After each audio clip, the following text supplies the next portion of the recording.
अगर आपने कभी अपनी फैमिली या रिलेटिव्स को ये बोला हो कि मैं स्टॉक मार्केट में पैसा इन्वेस्ट करना चाहता हूँ, तो मोस्ट प्रोबेबली आपको यही रिप्लाई मिला होगा, पैसा तो बनेगा भाई, लेकिन बहुत रिस्की है। और फिर आपके फैमिली वाले 3-4 ऐसे एग्जांपल्स बड़े आराम से गिना देते हैं जिन्होंने स्टॉक मार्केट में पैसा इन्वेस्ट किया और अपना सारा पैसा खो गए। अरे फलाने के लड़के ने 5-6 लाख रुपए स्टॉक मार्केट में लगाया था, सारा का सारा डूब गया। पहले तो थोड़ा बहुत कमाया, उसके बाद एक बारी में सब चला गया।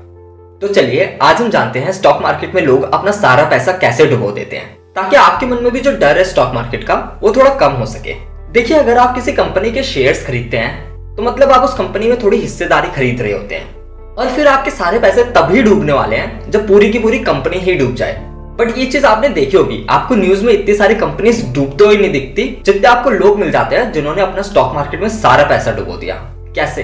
और वैसे भी अगर आप किसी बड़ी और अच्छी कंपनी, जिन्हें हम ब्लू चिप कंपनी बोलते हैं, उन पे इन्वेस्ट करें तो उन कंपनीज का डूबना काफी रेयर होता है। मतलब आप सोच सकते हो कि किसी दिन रिलायंस पूरी की पूरी डूब जाए, और अगर कभी रिलायंस पूरी की पूरी डूबने वाली भी होगी सडनली, तो चांसेस ये है कि गवर्नमेंट आके उसको बेल आउट जरूर करेगी। क्योंकि जब कोई बड़ी कंपनी एक बारी में डूबती है तो कभी अकेले नहीं डूबती, वो पूरा का पूरा सेक्टर लेके डूबती है, और कभी कभी तो पूरी की पूरी इकोनॉमी साथ में लेके डूबती है। इसलिए गवर्नमेंट का इंटरवीन करना सबसे ज्यादा जरूरी हो जाता है। ये आपने येस बैंक के केस में देख लिया होगा कि कैसे गवर्नमेंट ने आके उसके हेल्प की।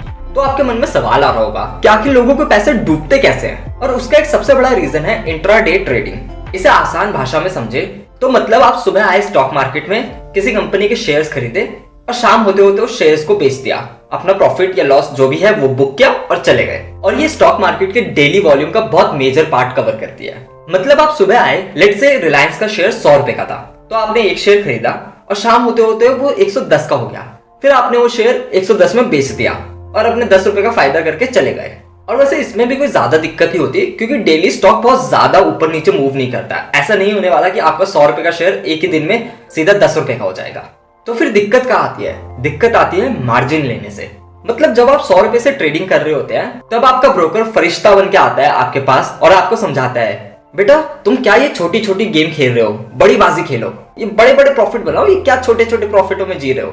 और फिर आप अपने ब्रोकर को अपनी तकलीफ समझाते हैं कि भाई मेरे पास तो सिर्फ 100 रुपए ही है, मैं कैसे 100 रुपए से बड़ी बड़ी गेम खेल सकता हूँ। फिर आपका ब्रोकर आपको बोलता है, अरे बस इतनी सी बात है, एक काम करो, 100 रुपए है ना, तुम रिलायंस का एक शेयर नहीं 10 शेयर खरीद लो। और फिर आप भी कंफ्यूज रह जाते हैं कि यार 100 रुपए में मैं 10 शेयर कैसे खरीद लूं, 10 शेयर तो 1000 रुपए के आएंगे। और फिर आपका ब्रोकर आपको समझाता है, अरे उस सब की टेंशन लेने की जरूरत नहीं, मैं तुम्हें मार्जिन दे रहा हूँ, तुम 100 रुपए से 1000 की पोजीशन ले लो। और फिर आपके दिमाग में चल रहा होता है कि यार ब्रोकर तो सही में फरिश्ता है, 100 रुपए में 1000 की पोजीशन लेने देती। बट ब्रोकर ऐसा क्यों कर पाता है? उसका एक मेन रीजन है स्टॉक मार्केट में T+2 सेटलमेंट साइकिल। मतलब आप कोई भी ट्रेड लोगे तो वो 2 दिन बाद सेटल होता है। जैसे आपने मंडे को रिलायंस के शेयर्स खरीदे, तो 2 दिन बाद मतलब वेडनेसडे को उसकी सेटलमेंट होगी।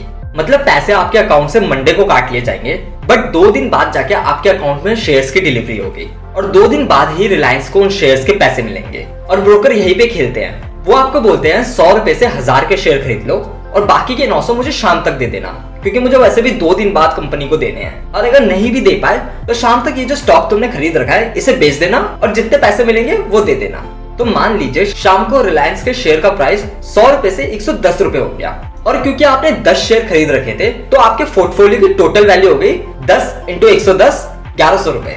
और फिर आपका ब्रोकर आके आपसे बाकी के 900 रुपए मांगता है, क्योंकि आपके पास 900 रुपए तो होंगे नहीं, अगर होते तो आप पहले ही इन्वेस्ट कर देते।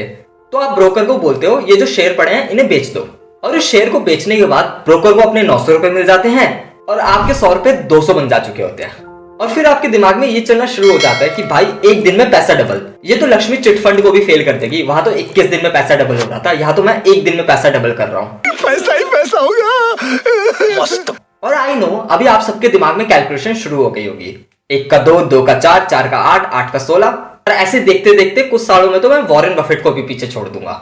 और यही पे स्टॉक मार्केट का सबसे बड़ा लेसन आता है कि अपने इमोशंस को कैसे कंट्रोल करें, अपने ह्यूमन बिहेवियर को कैसे कंट्रोल करें। क्योंकि याद रखना, अगर आपका प्रॉफिट 10 गुना हुआ है तो आपका लॉस भी 10 गुना हो सकता है, और साथ ही मार्जिन की वजह से जो आप रिस्क ले रहे हो वो भी 10 गुना बढ़ जा चुका है। कैसे?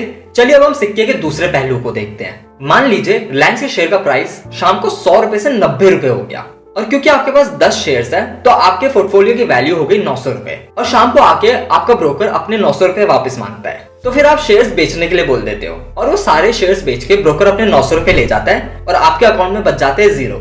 खत्म। Bye bye, tata, goodbye, गया। और एक ही दिन में आपका फरिश्ता शैतान बन जा चुका होता है। अभी ब्रोकर आपको कोई मदद के लिए मार्जिन नहीं देता, वो अपने फायदे के लिए आपको मार्जिन देता है, क्योंकि अभी आपको मार्जिन दिया तो आपका सौदा बड़ा हो गया, और अभी सौदा बड़ा हुआ तो उसकी ब्रोकरेज भी बढ़ गई। और साथ ही अगर आपने मार्जिन लिया तो शाम तक आपको वो शेयर्स बेचने होंगे, तो वहां पे भी ब्रोकरेज जनरेट हुई, और अगर आज बेचा तो कल फिर आओगे, और फिर ऐसे उसकी कंटिन्यूअस ब्रोकरेज जनरेट होती रहेगी। अब इंट्राडे में एक और इंपॉर्टेंट चीज आती है, वो है स्टॉप लॉस और टेक प्रॉफिट। मतलब आप अपने ब्रोकर को पहले ही बता देते हो कि भाई 110 छोड़ो, जैसे शेयर का प्राइस 105 रुपए होगा, मेरी पोजीशन को क्लोज कर देना और शेयर्स बेच देना, और इसको हम टेक प्रॉफिट बोलते हैं। और साथ ही दूसरा कंसेप्ट आता है स्टॉप लॉस का, जहां पे आप शेयर का प्राइस 90 जाने से पहले ही पोजीशन क्लोज कर देते हैं। आप ब्रोकर को पहले ही बोल देते हो कि जैसे शेयर का प्राइस 95 जाएगा उस समय पोजीशन को क्लोज कर देना, क्योंकि मैं इतना बेवकूफ नहीं हूं कि अपने सारे पैसे एक ही दिन में गवा दूं। और यहाँ पे सबसे ज्यादा जरूरी होता है एक ट्रेडर के लिए अपने इमोशंस को कंट्रोल करना, बिकॉज़ अपने इमोशंस को कंट्रोल करना सबसे मुश्किल काम होता है। आपको दिख रहा होता है कि आपका यहाँ पे नुकसान हो रहा है, बट आप एक ट्रेड के बाद एक और ट्रेड ले लेते हो मार्जिन लगा के, ये सोच के कि जितना मेरा नुकसान हुआ वो मैं रिकवर कर लूंगा। तो अगर वो ट्रेड भी लॉस पे गया तो आप अपना काफी सारा पैसा खो दोगे, और अगर ये प्रॉफिट में चला गया तो ये एक एडिक्शन क्रिएट कर देता है, और फिर आपकी ट्रेडिंग कंप्लीटली जुआ बन जा चुकी होती है। और ये आपने कॉमनली देखा होगा, इंट्राडे में लोग स्टार्टिंग में पैसा कमाते हैं और फिर घर से या उधार लेके और पैसा लेके आते हैं और एक साथ में सारा का सारा गवा देते हैं। और इस वीडियो को अब इधर ही एंड करते हैं। अगर आपको ये वीडियो अच्छी लगी तो प्लीज चैनल को जरूर सब्सक्राइब करें। Thank you.